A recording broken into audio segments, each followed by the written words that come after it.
dnešnom videu sa spolu pozrieme do tretieho najväčšieho mesta Španielska, Valencie. Mesta s priemerne 300 slnečnými dňami a taktiež mesta, v ktorom vznikla paella. Do Valencie sme opäť leteli z letiska vo Viedni a ako môžete vidieť, výhľad z lietadla naozaj stál za to. Do centra sme sa presunuli metrom, ktoré nájdete na prízemí letiska. Ubytovali sme sa, pozreli si okolie a išli spať. Nasledujúce ráno naše kroky viedli do centra mesta. Bývali sme blízko tohto krásneho parku Túria, ktorý sa stal mojím najobľúbenejším miestom vo Valencii.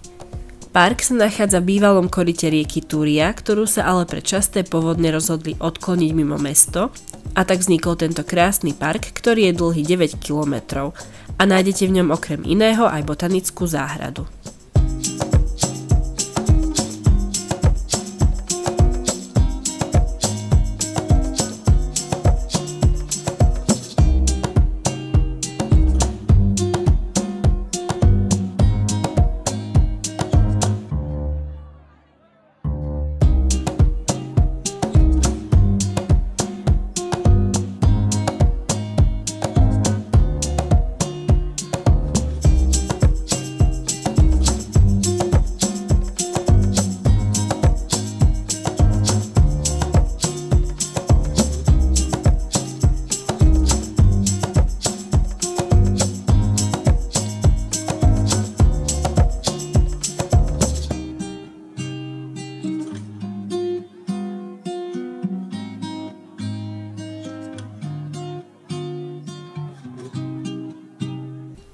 Prechádzkou po centre sme sa dostali k tržnici, kde sme vyskúšali aj typický nápoj horchata, čo je rastlinné mlieko vyrobené z namočených alebo mletých sladených tigrých orechov.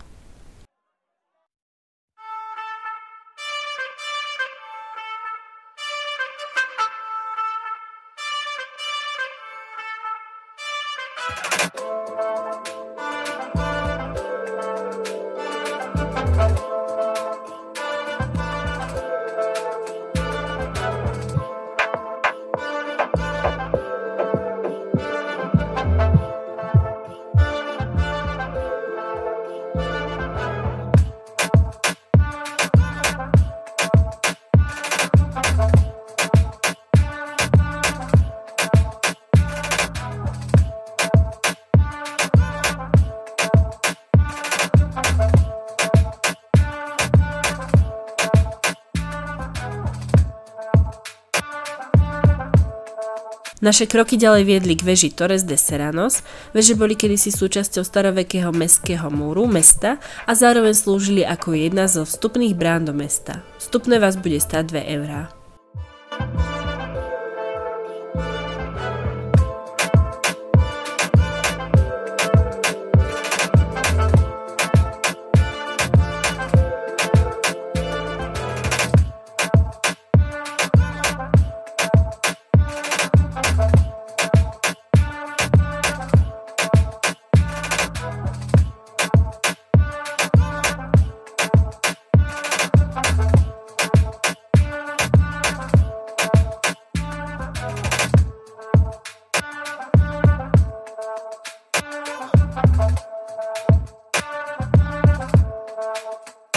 Električkou sme sa odviezli na pláž, kde sa mi samozrejme okrem mora veľmi páčili aj tieto farebné domčeky v blízkych uliciach.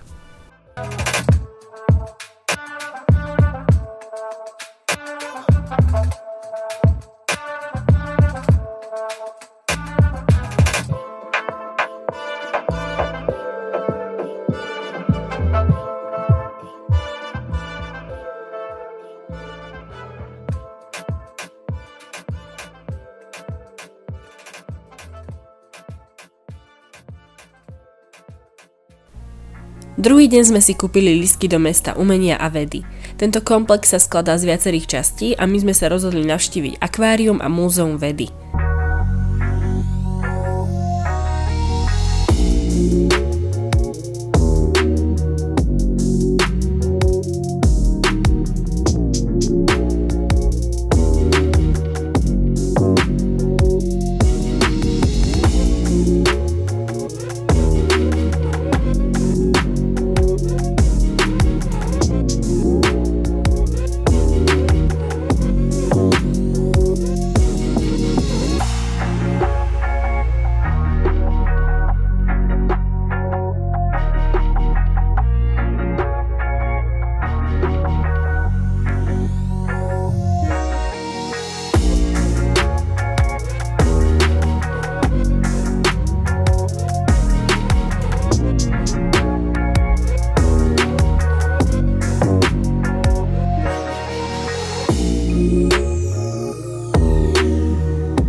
Tento deň sme zakončili návštevou ihriska pre deti Gulliver, ktoré zhora vyzerá nejako takto.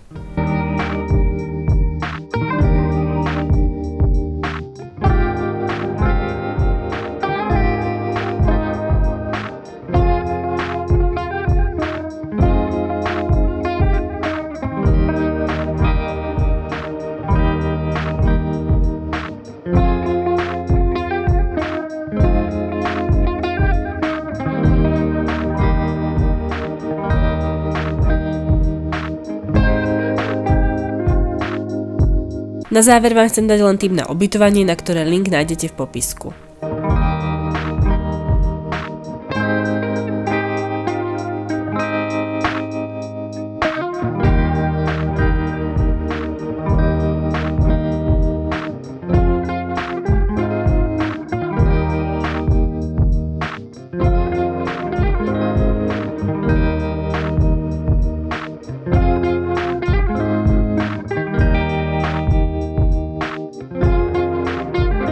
Nasledujúce ráno už naše kroky viedli opäť metrom na letisko.